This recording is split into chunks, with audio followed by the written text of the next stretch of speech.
சிலைகளை செதுக்கும் சிற்பிகளை, எங்கள் மாற்றங்களை எதிர்கொள்ள வைக்கும் போர்வாள் வித்தர்களை, எங்கள் வாழ்வை புரிந்து வைக்கும் எண்ணீரும் நெய்திகளை, புத்தக பாடங்களுக்கு இசையூட்டும் இசை கருவிகளை, எப்போதும் எங்களுடன் இணைந்திருக்கும் தென்றல்களை அனைவருக்கும் எனது வணக்கத்தை சமர்ப்பித்து எனது உரையை தொடங்குகிறேன்.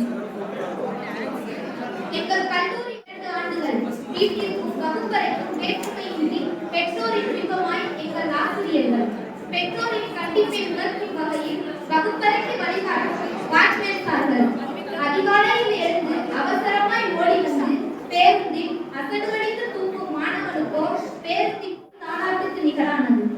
விடுதி வாழ்க்கையோ விடையில்லா உறவை தரும். பெண்களின் விடுதியில் என்றால் நள்ளிரவு பசிக்கோ நூடுல்ஸும் லிட்டில் ஹார்ட்ஸும். ஒற்றை கூடாரமே உணவு. இதுவே ஆண்களின் விடுதியின் ஒப்பந்த படிவம். வீட்டிலிருந்து விடுதி வரும் பிரியாணி என்ன குன்றாம் என்ன கரைப்பாக்கட்டியே தள்ளாடி நிற்கும். எங்கள் கல்லூரி கல்வி பாடம் மட்டுமல்ல, வாழ்க்கை வழிகாட்டி காதல் பாடமும் கற்றுத்தரும். காதல் கதை இல்லா கல்லூரி கதை ஏது? மாணவர்கள் மனமோ நந்தவனம். நட்பிற்கு பல விளக்கங்கள் உண்டு. எவ்விளக்கம் புதிதல்ல. எத்தனை பெரிய விருது கொண்டாலும் பாயாசத்துக்கு இடம் உண்டு. எத்தனை பெரிய துன்பம் கொண்டாலும் நட்பு ஒன்றே துணை உண்டு. கொட்டுகளால் வளர்ந்தோர் இன்று இளையதில் வர இளைகளானோம். எங்கு அழைத்து சென்றாலும் மனம் வீசுவோம் ஒன்றாக. நம் நிலங்களை காலடி தடங்கள் வாழ்நாள் முழுவதும் தற்போது உள்ள மகிழ்ச்சியை போலவே பயணிக்கட்டும். நட்புக்கு விட்டை தொட பாதை கொடுக்கட்டும்.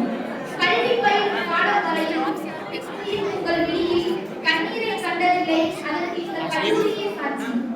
சீரிய செம்மல்களாய் தேசத்தில் ஒழிக்கும் தேசிய கீதம் போல் நமது நாளைய வெற்றியில் தேசம் முழுவதும் ஒழிக்கட்டும். எங்கோ பிறந்தோம், கைகோர்த்து இணைந்தோம் இங்கு இந்த உலகை அறிவதற்கு. பிறக்கும் போது நம் கண்களில் கண்ணீர் ஞாபகம் இல்லை. ஆனால் இப்போது நம் புது பிறப்பின் கண்ணீரில் தான் இந்த காரணம் பார்த்தேன். என்றென்றும் கல்லூரி நட்புக்கு இல்லை. மாணவர்களே, போர்க்களத்தில் திறமைக்கு போர்க்களத்தை கண்டு அஞ்சுவதா? நன்றி. ஆக்கம் பூமணி பேராசிரியர் தாமோதரன் சார், இந்த நிகழ்ச்சியில் பங்கேற்க வாய்ப்பளித்த கவிவர்ஷினி உதவி பேராசிரியர் அவர்களுக்கு, ரமிதா உதவி பேராசிரியர் அவர்களுக்கும் நன்றி தெரிவித்துக் கொள்கிறேன்.